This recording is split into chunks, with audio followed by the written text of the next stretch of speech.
Hey, Harris Creek. My name's Rachel. I'm just going to get right into it. My spiritual giftings are exhortation. I used this recently. My friend called me with a confession, and when I first confessed something to someone, I was the way that they responded was with a lot of encouragement in what God was doing in my heart, and just encouraged me, and that I even wanted to that I was recognizing this and I was able to see this and wasn't blind to it, and that I was walking to the light. Another spiritual gifting that I have is in leadership and administration. I stepped out into leading a youth girls life group. I've never done this before. I'm actually leading my first life group with my age group as well at the same time. Like, I'm co-leading with somebody. So I wanted to make sure that the girls would have the space. I did kind of the logistics of just securing the space and setting the whole thing up, and a couple leaders actually ended up stepping in to help me in this since it was set up.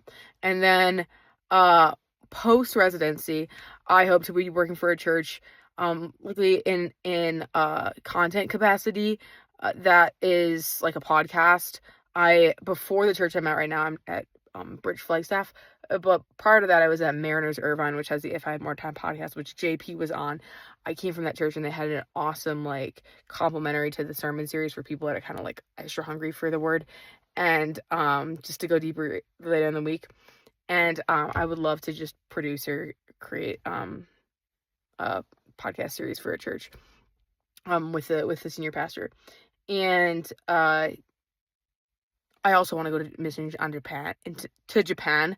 It's a top unreached people group, and I've just had this calling on my heart recently to go to Japan, and equip the church planners there to with media skills and social media and marketing kind of things, to just get a digital presence. And then the last thing is my TED Talk. So my TED Talk is called "This Is a Hello Down." The last person on the plane. Okay, so there's two types of people in the world, right?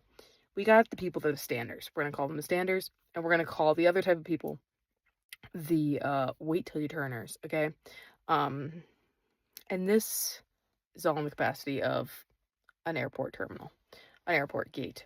Okay, so we got the standers. The standers at the gate at the airport, they are the ones that are standing up, and they're in group 6 on their ticket, and we are still calling out group 2. Okay, group 6, sit down, just chill, it's 20 minutes, and no judgment. And then we have the wait till turners, and they're just kind of they'll get up when their group is called. And if you're either of those types of people, there's no sinning in that.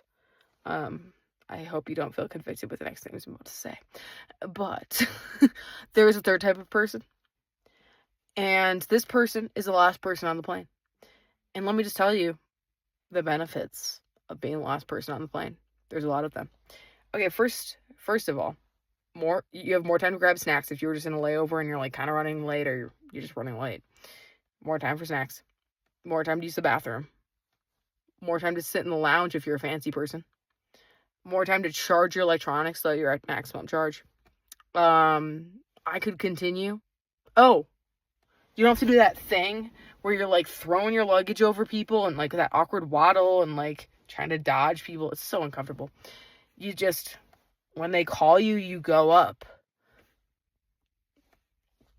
And you still make the plane, because it doesn't leave without you unless you just don't get on it. You'll get on it. So I know the standers and the wait till you turners are probably oh my gosh, but what about overhead space?